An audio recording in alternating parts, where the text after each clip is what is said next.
Comments कर देंगे बेटे। Good evening, good evening. तो ध्यान से समझिएगा, आज हम उस फॉर्मेट की बात करेंगे जो मेंस आप कैसे लिखेंगे। तो आज हम थोड़ा बेसिक बता दे रहे हैं, इसके बाद फिर मेंस के बैच में ही बताएंगे और कॉपी भी चेक करेंगे, उसमें लिखना भी सिखाएंगे।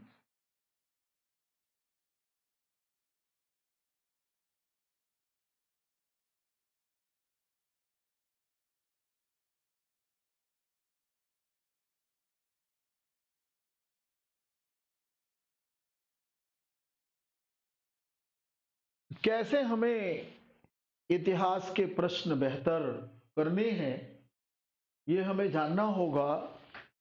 आप सभी को एक सेंट्रल आइडिया आज मैं दूंगा, सब कुछ तो नहीं। अब इसमें एक नया पैटर्न आपके लिए समझ लीजिए हो गया।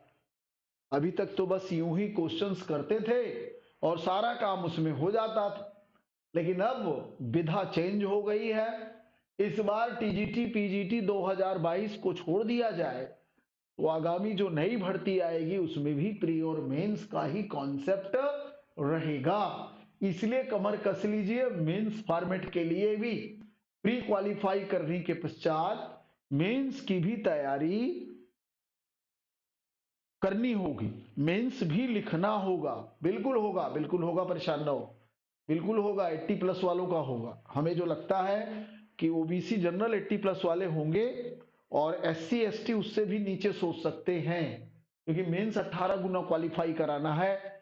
35 से 36% अभ्यर्थी उपस्थित रहे तो इससे आप आकलन लगा सकते हैं। रियल में आप लोग अपना अपना स्कोर लिखिए, क्या है आप लोगों के। आप सभी जो पढ़ने वाले हमारे बच्चे थे उनका क्या स्कोर है एक्चुअल में बताएं, फिर मैं मेंस तो आपको बताने ही चल रहा हूं। चलिए आस्का ने और सभी ईमानदारी से अपना अपना स्कोर बताएंगे, लिखते रहिए। हम तब तक आपको इसमें सिस्टमैटिक ढंग से पूरा आज फॉर्मेट डिस्कस करूंगा मैं मेंस का। तो जैसा कि आप जानते हो दोस्त, शशांक सिंह 100% मेंस दे रहे हैं आप बिना डरे। देखिए बेटा, आज मैं आपको पूरा उस फॉर्मेट की बात करूंगा मेंस की। जैसा कि आप जानते हो कि पहले से ही डिक्लेयर है कि 20 क्वेश्चंस लिखने को आएगा। कितने क्वेश्चन लिखने को आएगा बेटा? तो शशांक जी आप 100% मेंस के लिए क्वालिफाई हैं, और भी लोग देते रहे, है ना, बताते रहे। तो देखिए जो 20 क्वेश्चन है बेटा, 20 के दो भाग है ना, लघु उत्तरीय और दीर्घ उत्तरीय। दो प्रश्न है, लघु उत्तरीय एवं दीर्घ उत्तरीय। दीर्घ उत्तरीय प्रश्न है ना। तो दो प्रकार के प्रश्न हैं। हम दीर्घ किस प्रकार से लेंगे? आज का मैंने बोला ना, 80 वाले शोर दे रहे हैं मेन, है ना। और लोग नहीं लिख रहे हैं भाई, और लोग एग्जाम नहीं दिए हैं क्या? और लोगों का एग्जाम नहीं दिए हैं। लघु उत्तरी में भी 10 प्रश्न होंगे और दीर्घ उत्तरी में भी कितने प्रश्न होंगे? 10 क्वेश्चन होंगे। बस इनकी शब्द सीमा अलग अलग है, शब्द सीमा से ये अलग है। शब्द सीमा, इसकी शब्द सीमा 125 होगी और इसकी शब्द सीमा कितनी होगी बेटा? आप जानते हैं कि इसकी शब्द सीमा कितनी है? 200, है ना। तो दोनों में अलग अलग है। पूरी संभावना है सपना, पूरी संभावना। हमने क्या कहा? पूरी संभावना। बच्चे बहुत कम है, पढ़ते रहिए, पढ़ते रहिए, मेंस जरूर पढ़ते रहिए, बुरा नहीं है।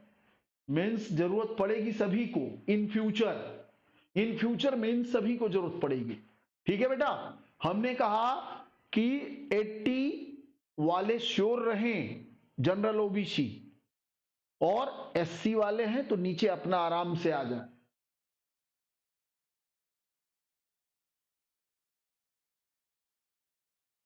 कोई बात नहीं, कोई बात नहीं। चलो, हमने भी तो 3-4 अभी डाउट किया है ना, 3-4 डाउट किया।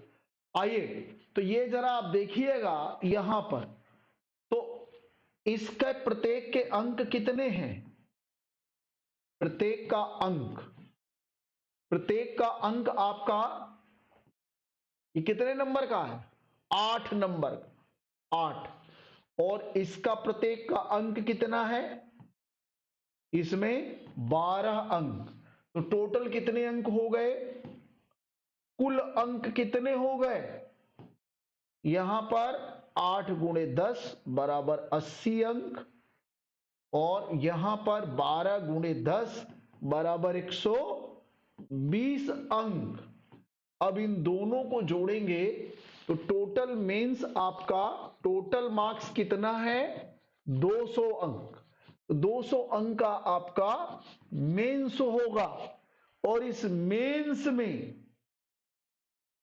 बिल्कुल मेंस लिखना होगा, बिल्कुल जो नई टीजीटी आएगी उसमें भी मेंस को लिखना होगा, मेंस लिखना होगा। अब बेटा ध्यान से सुनो। अब जैसा कि आप जान रहे हैं कि इसमें कितनी शब्द सीमा है दोस्त? 125 है क्वेश्चन में, और इसमें कितनी शब्द सीमा है? 200। तो कुल आपको पेपर में कितने शब्द लिखने होंगे? कुल इन 20 क्वेश्चन की कुल शब्द सीमा कितनी है? कुल शब्द सीमा माने टोटल आपके पेपर में कितना शब्द लिखना होगा? 125 गुणे 10 प्लस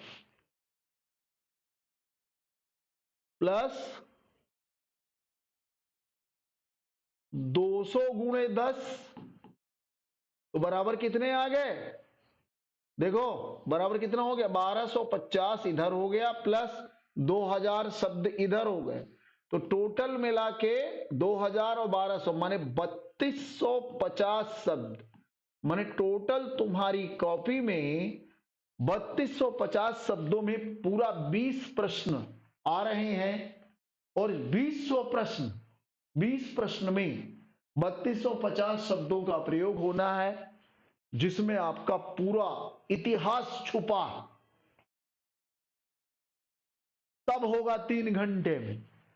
3 घंटे में 3250 शब्द तो लिखना है, कोई दिक्कत नहीं है। जो सबसे बड़ी चुनौती है बेटा इसमें यह है कि आप जानते बहुत हैं, आप जानते बहुत है। 3250 शब्द बहुत कम होता, ये तो बहुत ही कम होता। 3 घंटे में तो आप 10,000 शब्द लिख सकते हो जब लिखना शुरू करोगे।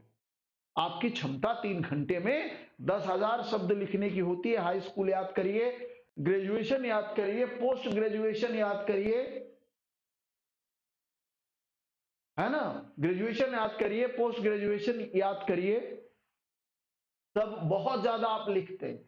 आप 10,000 शब्द लिखते हो कम से कम, लेकिन आपको यहां कम शब्द लिखना। चुनौती इस बात की है कि अपने ज्ञान को समराइज करना, क्रीम लिखना।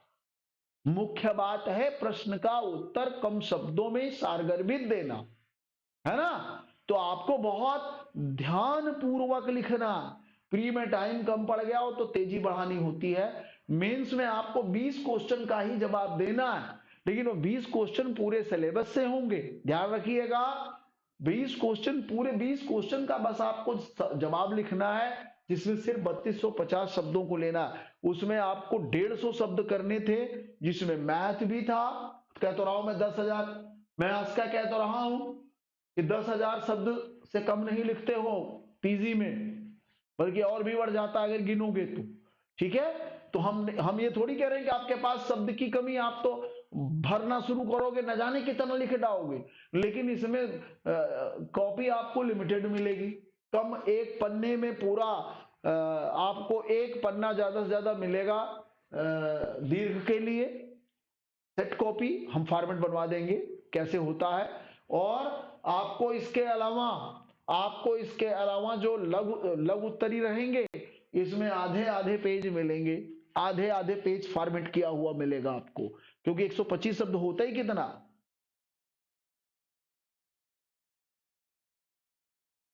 हाँ, तो यहां बेफिक्र ही तो नहीं लिखना, यहां बेफिक्र होकर ही नहीं लिखना, यहां सोच समझ कर लिखना है।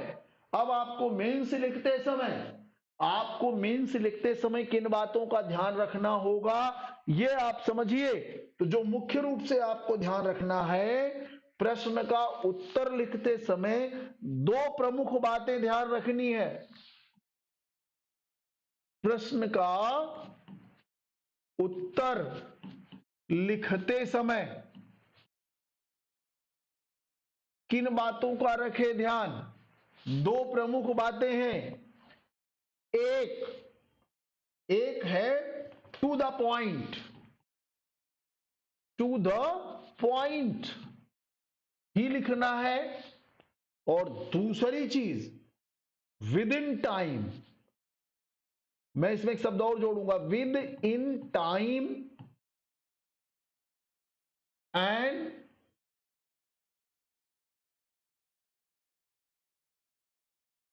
वर्ड,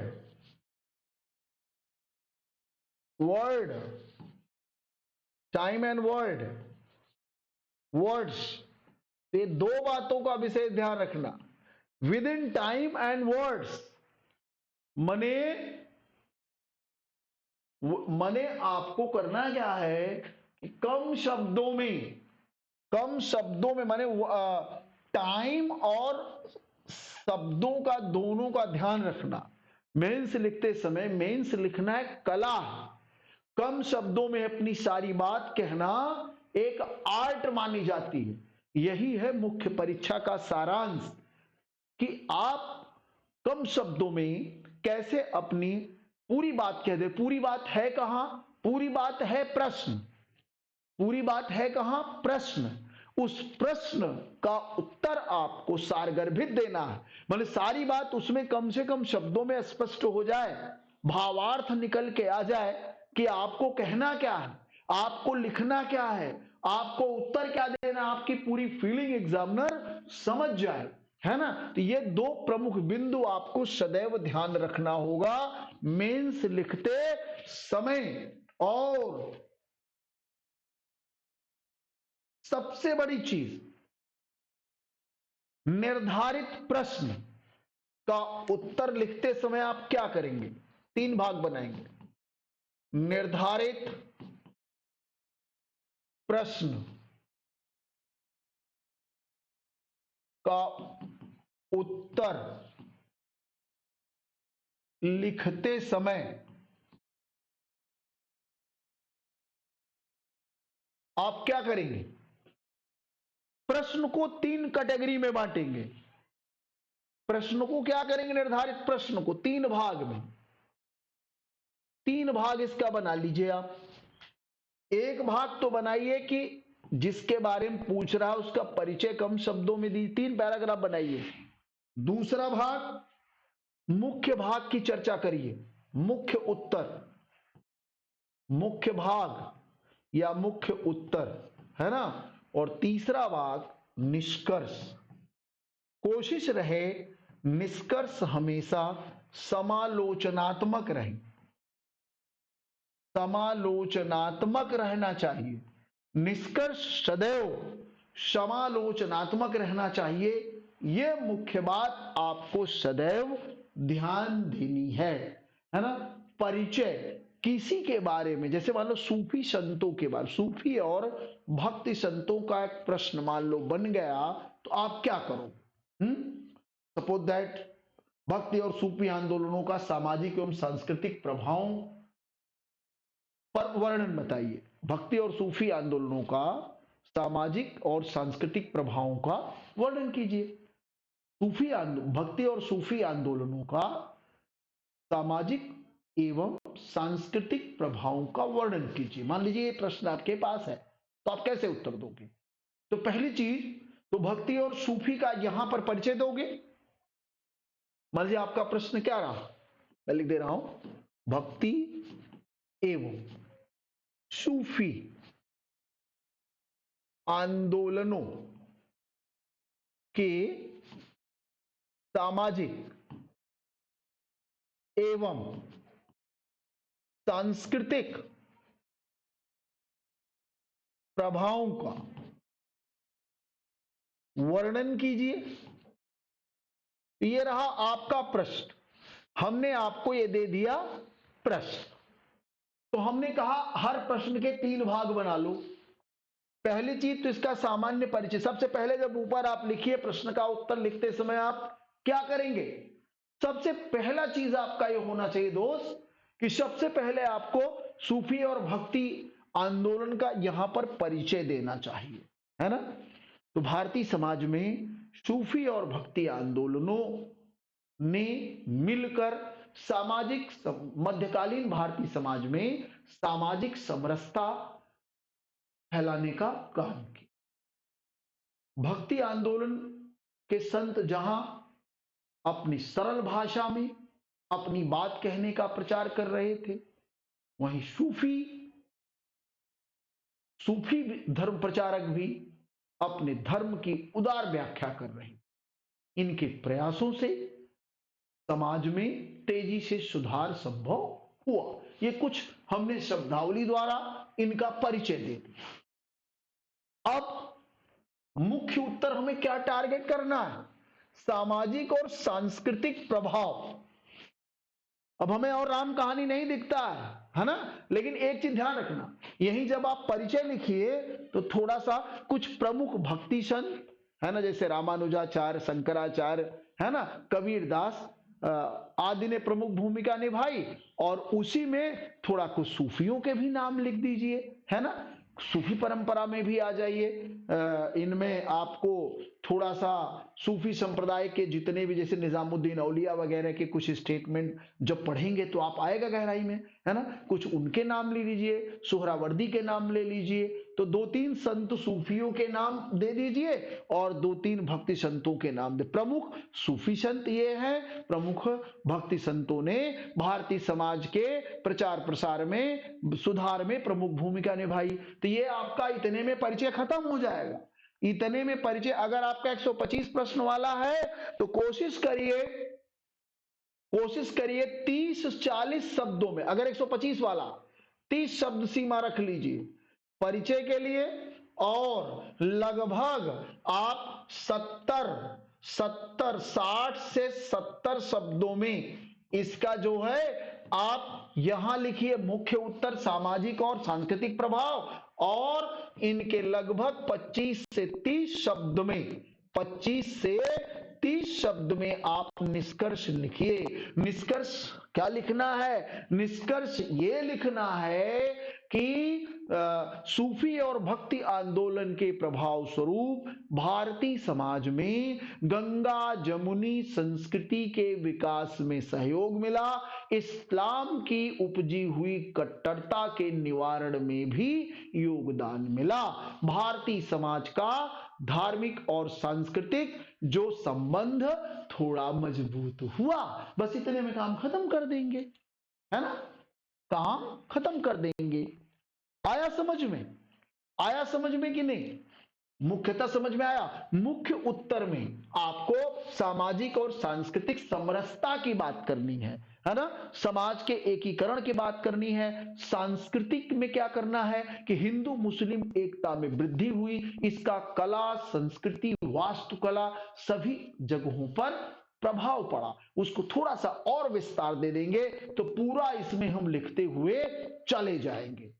पहले बताएं कुछ आइडिया लगी, कुछ कॉमन सेंस डेवलप हुआ या नहीं। सभी बच्चे सर्वप्रथम हमें यह बताएंगे कुछ कॉमन सेंस का विकास हुआ कि नहीं हुआ।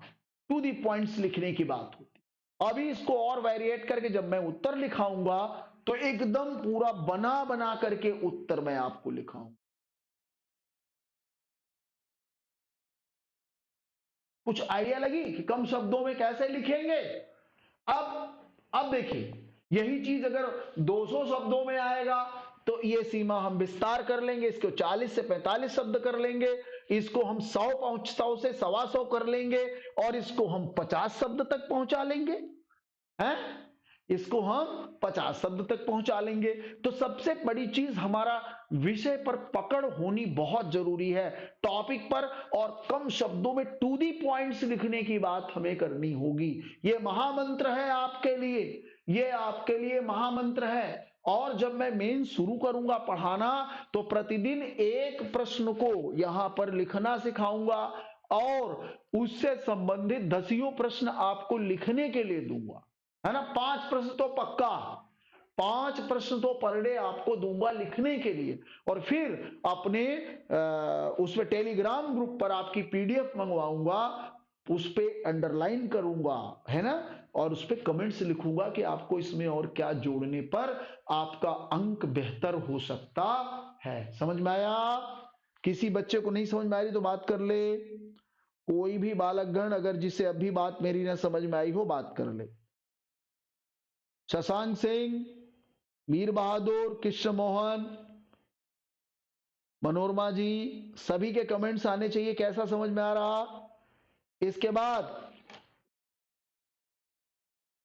इसके साथ ही साथ मैंने क्या कहा कि मेंस के प्रश्न का उत्तर चेकिंग सप्ताह में 2 से 3 दिन होगा। जब परीक्षा जैसे मान लो टीजीटी की नजदीक आ जाएगी, पहले हम उसको पढ़ाते रहेंगे रेगुलर बैच में हम पढ़ाते रहेंगे और इसको भी चलता रहेगा यह काम भी, है ना। तो आज से ही पहली चीज, आज से ही आप लोग सबसे जो पहला यार चुनौतीपूर्ण काम है, क्योंकि आपकी आदत छूट गई है। सबसे जो खास बात है, आपको सबसे पहली चीज क्या करना होगा, व्हाइट पेपर पर, प्लेन कागज पर, प्लेन बिना लाइन वाला प्लेन पेपर पर लिखने का अभ्यास करें, लिखने का अभ्यास करें। इसका फॉर्मेट मैं बनवा दूंगा, लिखने का अभ्यास करें। सबसे बड़ी चीज, जो मेंस का पेपर आएगा, जो मेंस आपको लिखना होगा, उसमें लाइन वाली कॉपी नहीं मिलती यूपी बोर्ड के तरीके, उसमें सीधा आपको प्लेन्स मिलना होगा और प्लेन पर लिखने का अभ्यास होना चाहिए और कोशिश रहनी चाहिए कि एकदम साफ सुथरी राइटिंग होनी चाहिए। देसी भाषा में सिखाया जाता है कि चावल के एक दाने के बराबर शब्दों के बीच में अंतर होना चाहिए, चावल के एक दाना के बराबर बीच में भी गैप हो। हाँ, प्लेन पेपर रहेगा, बिल्कुल प्लेन पेपर मिलेगा, हाँ वही मिलेगा, है ना। खुद से करना है तो ध्यान रखिए, शब्द सीमा, प्रत्येक वर्ड जो शब्द है उसके इधर भी एक चावल के बराबर जगह, जब नीचे की लाइन भी लिखिए तो भी 1.5 चावल के बराबर जगह, है ना। तो लाइन नई शुरू करें तो भी लगभग 1.5 चावल का प्रयोग और शब्दों के बीच में 1 चावल के दाने के बराबर प्रयोग होना चाहिए, है ना। तो चावल के 1 दाने के बराबर शब्दों के बीच में गैपिंग और 1.5 दाने के बराबर, 1.5 दाने के बराबर, है ना, 1.5 दाने के बराबर नीचे की लाइन में गैप होना चाहिए। तो राइटिंग आपकी बहुत सुंदर होगी और पूरा प्रयास होना चाहिए, और पूरा प्रयास होना चाहिए कि जो शब्द लिखे उस पर ऐसे लाइन खींची भी हो। बहुत से बच्चे क्या करते हैं, बहुत से बच्चे ऐसे लिख दिए निकल गए बिना लाइन खींचे, नहीं, गलत बात, लाइन भी खींचनी है। तो इसी बात का तो लगातार अभ्यास करना है, इसी बात का लगातार अभ्यास करना है। जो प्रश्न बनाएं हम, तो हमको जो बनाना हम तो बनाएंगे और आपको देंगे जब हम आपका टेस्ट लेना शुरू करेंगे, है ना। तो उसका उत्तर आपको स्वयं लिखना है, खुद से भी प्रश्न लेकर उसकी लिखने की हैबिट डालना शुरू करें। फिर हम आपको भी प्रश्नों का उत्तर लिखना सिखाएंगे, कुछ खास प्रश्न। आ गया समझ में सभी? सबसे पहली चीज आज से ही यह काम शुरू कर दें कि प्लेन पेपर पर लिखने की हैबिट डालें। अभी फैक्ट लिखो, मान लो कि एक टॉपिक का फैक्ट उठाओ, जैसे संध्योकालीन कला एवं स्थापत्य का विकास या नगरी कला से बहुत ज्यादा प्रश्न आता है ना, संध्योकालीन नगरों का निर्माण और उसके पतन के मुख्य कारण। तो ये एक प्रश्न पहले टॉपिक से पूरा तैयार करो। दूसरा, संध्यो सभ्यता से बनता है एक प्रश्न और कला और सांस्कृतिक विकास का, संध्योकालीन कला एवं सांस्कृतिक विकास। दूसरा माने नगरीय क्रांति और सांस्कृतिक विकास, व्यापारिक, 3 पहलुओं पर तैयार करो, 3 पहलुओं पर, सांस्कृतिक, नगरीय और व्यापारिक। 3 प्रश्न आपको सैंधव सभ्यता से बनेंगे, तो इस पर 3 प्रश्न बनाकर इसको दोनों विधाओं में लिखिए। माने 6 प्रश्न आपके पास हो गए। एक तो 125 शब्द, 3 प्रश्न हमने बनाया, 3 प्रश्न हमने बनाया।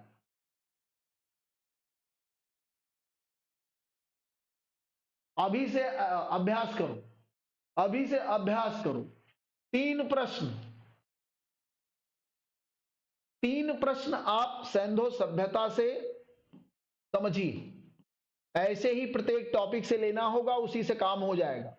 सैंधव सभ्यता से 3 शब्द, एक नगरीय विकास एवं पतन, इस पर आप प्रश्न ले लें। दूसरा प्रश्न सैंधव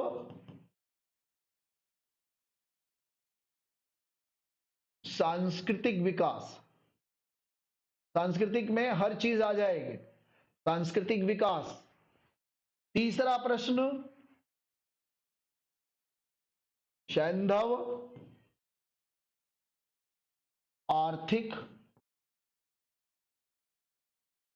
विकास एवं नगरीकरण, नगरीकरण। ये 3 प्रश्न हो गए। तो 3 प्रश्न से बनेंगे आपके कुल 6 प्रश्न, प्लस 6 हो जाएंगे, कुल 1 2 3। ये 200 शब्दों वाले, और एक बना लो 125 शब्दों वाले। तो कुल एक टॉपिक से आपके 6 प्रश्न बन गए। अब इन 6 का अभ्यास करो, इन 6 प्रश्नों का अभ्यास करो और इसको उत्तर बनाओ, इसके उत्तर बनाओ, प्लेन कागज पर लिखकर दिखाओ। 6 प्रश्नों के 6 प्रश्न बन गए, 125 शब्द वाले 200 प्रश्न। इनके शब्द और मैं मिक्स करूंगा आगे चल के, इनमें और जो इसमें मिक्सअप होगा प्रश्न वो मैं और बनाऊंगा, लेकिन मुख्यतः इन 3 टॉपिक पर प्रश्न अक्सर हमने देखे हैं, चाहे वो ग्रेजुएशन रहा हो, है ना। क्योंकि यार इसमें पीसीएस जैसा प्रश्न तो नहीं आएगा। पीसीएस परीक्षा के मुख्य, जैसे कुछ आजकल के मैं देख क्या रहा हूं कि आप जहां भी देखेंगे आपको पीसीएस परीक्षा के पैटर्न पर उठा के प्रश्न दे, नहीं, ऐसा नहीं होना। बहुत पकड़ेगा, ग्रेजुएशन लेवल के प्रश्न आएंगे, ध्यान रखिएगा, ग्रेजुएशन लेवल के मॉडल प्रश्न आएंगे। लेकिन ग्रेजुएशन लेवल का जो हम ये चाहते हैं कि जिन भी बच्चों के पास इतिहास का ग्रेजुएशन लेवल का पेपर हो, फर्स्ट सेकेंड थर्ड ईयर का, है ना, वो सभी हमारे व्हाट्सएप पर डाल दें। जिन्होंने भी अभी एग्जाम दिया हो, पोस्ट ग्रेजुएशन का भी डाल देंगे, तो हम उससे एक आइडिया लगाएंगे किस प्रकार के प्रश्न बन रहे हैं। क्योंकि यार हम पीजी और इससे तो हम काफी दूर हैं। हम मुख्य परीक्षा के प्रश्न हमें मिलते हैं, माने पीसीएस के और आईएएस के भी। पीसीएस और आईएएस यहाँ चलने वाला नहीं है, ठीक है। तो आपसे भी डालेंगे, बाकी हम तो देख ही लेंगे। हम तो देख रहे हैं जगह जगह से, किताबों से मैंने देखा है कि ग्रेजुएशन के प्रश्न किस प्रकार बन रहे हैं। लेकिन आपके पास अगर करंट कहीं से हो तो आप लोग डालिएगा। बाकी हमने जो आपको दे दिया, इनका आप उत्तर तैयार करेंगे या नहीं करेंगे? सभी तैयार करके लिख के भेजेंगे हमारे पास। तो जितने भी बच्चे हैं इसी तरह से हर टॉपिक पर, अभी ये बेसिक तैयारी है, इसे क्या कहते हैं, ये फाइनल तैयारी नहीं है, ये बेसिक तैयारी है 3 प्रश्नों का। इसमें प्रश्नों का ट्विस्ट कैसा होगा, पहले बेसिक तैयारी करें, फिर हम इसकी आपकी स्पेशल तैयारी कराएंगे जब एग्जाम डेट आ जाएगी। तो मेंस में पहले ये तैयारी, कॉपी चेक करूंगा, और कम शब्दों में कैसे लिख रहे हैं, क्या कमी कर रहे हैं, वो आप हमारे साथ जब जुड़ेंगे तो हम उसमें एक एक पॉइंट्स आपको जोड़ते चले जाएंगे कि आप यहां कहां कमी कर रहे हैं, कैसे आपका शब्द कम हो रहा है या भाग रहा है, ये आपको ध्यान रखना। तो 6 प्रश्न इसको बनाया आपने। ऐसे ही हर टॉपिक में हम मुद्दे गिनाएंगे कि इस पर आप लिख करके लाएं। ठीक है, ठीक है बच्चों, रिजल्ट जल्द ही आएगा। मेंस के एग्जाम के लिए लगभग आपको मिल सकता है 45 दिन, 45 डेज। ये तैयारी अभी से शुरू कर दी। और बाकी टीजीटी पीजीटी के लिए अपना 3 महीने नहीं मिलेगा, मीन्स 3 महीने के लिए नहीं मिलेगा टाइम, कम टाइम मिलेगा बेटा, ठीक, कम टाइम मिलेगा।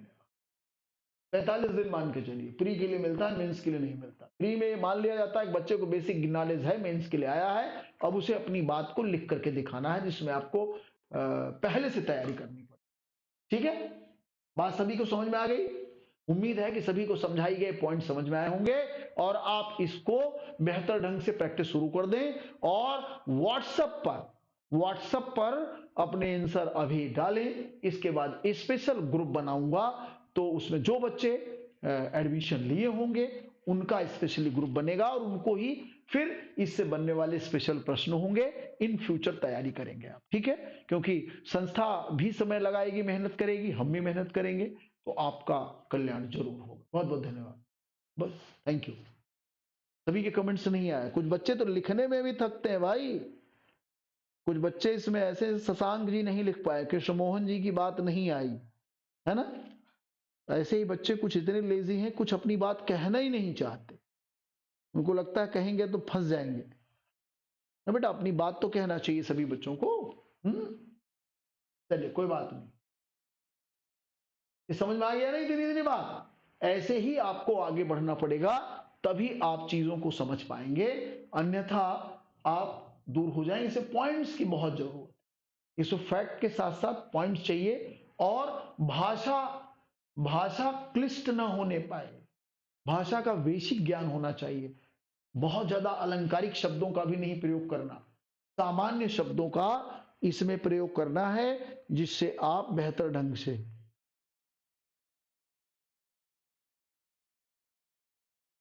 नहीं, बहुतों ने दिया, बहुतों ने दिया बेटा, बहुतों ने दिया। चलिए तो थैंक यू, बहुत बहुत धन्यवाद। जल्द मिलते हैं आप सभी का यूपी टीजीटी पीजीटी 2022 के बैच को लेकर। बहुत बहुत धन्यवाद।